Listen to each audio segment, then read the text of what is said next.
क्या हो अगर बॉलीवुड के एक नवाबी खानदान का पूरा राजसी खजाना छिन जाए और वजह बने 70 साल पुराना एक फैसला। सैफ अली खान की जिंदगी में फिर से एक बड़ा झटका आया है। उनकी पुश्तैनी भोपाल की संपत्तियों को दुश्मन संपत्ति घोषित कर दिया गया है और अब कोर्ट ने उनकी अपील भी खारिज कर दी है। लेकिन ये सिर्फ जमीन जायदाद का मामला नहीं है। ये उस रॉयल विरासत की लड़ाई है जिसने उन्हें नवाब बनाया। मध्य प्रदेश हाईकोर्ट ने सैफ अली खान की वो अपील खारिज कर दी है जो उन्होंने अपनी पुश्तैनी जायदाद को बचाने के लिए दायर की थी। ये संपत्ति अब कानूनी रूप से दुश्मन संपत्ति मानी जा रही है, यानी सरकार के कब्जे में जाने वाली है। अब सवाल ये उठता है, आखिर इस प्रॉपर्टी को दुश्मन संपत्ति क्यों माना गया?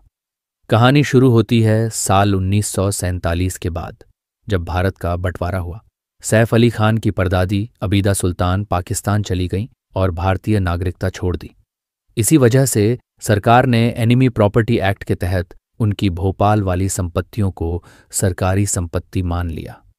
साल 2014 में सरकार की ओर से नोटिस आया और पूरी पैतृक संपत्ति विवादों में घिर गई। एक लोकल कोर्ट का 25 साल पुराना फैसला, जिसमें यह संपत्ति सैफ की फैमिली को दी गई थी, उसे हाईकोर्ट ने अब खारिज कर दिया है।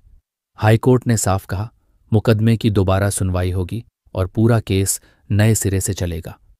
कोर्ट ने ट्रायल कोर्ट को आदेश दिया है कि यह फैसला 1 साल में आ जाना चाहिए। अब इस मामले में नया मोड़ आया है, क्योंकि सैफ के खुद के रिश्तेदार भी उनके खिलाफ हैं। नवाब हमीदुल्लाह खान के दूसरे वंशज कह रहे हैं कि संपत्ति का बंटवारा मुस्लिम पर्सनल लॉ के हिसाब से होना चाहिए। अब तक सारी संपत्ति साजिदा सुल्तान यानी सैफ की परदादी की बहन को दी गई थी और वहीं से ये सैफ तक आई। लेकिन बाकी परिवार वाले इसे एकतरफा और अनुचित बता रहे हैं। सैफ ने 2015 में दुश्मन संपत्ति का टैग हटवाने के लिए अपील की थी और तब उन्हें स्टे मिला। लेकिन 13 दिसंबर 2024 को हाईकोर्ट ने वो स्टे भी हटा दिया और अपील को पूरी तरह खारिज कर दिया। कोर्ट ने 30 दिन का समय दिया था अगली अपील के लिए, लेकिन सैफ की फैमिली ने कोई कदम नहीं उठाया। अब भोपाल प्रशासन को कानूनी अधिकार मिल चुका है, वो इन संपत्तियों पर कब्जा कर सकता है।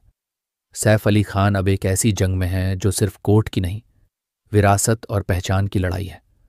अगर ट्रायल में फैसला उनके खिलाफ गया तो भोपाल की रॉयल प्रॉपर्टी हमेशा के लिए उनके हाथ से निकल सकती है। एक वक्त जो संपत्ति नवाबों की थी, अब सरकारी दफ्तर बन सकती है। क्या ये अंत है पटौदी खानदान की भोपाल में बादशाहत का, या ये जंग अभी बाकी है?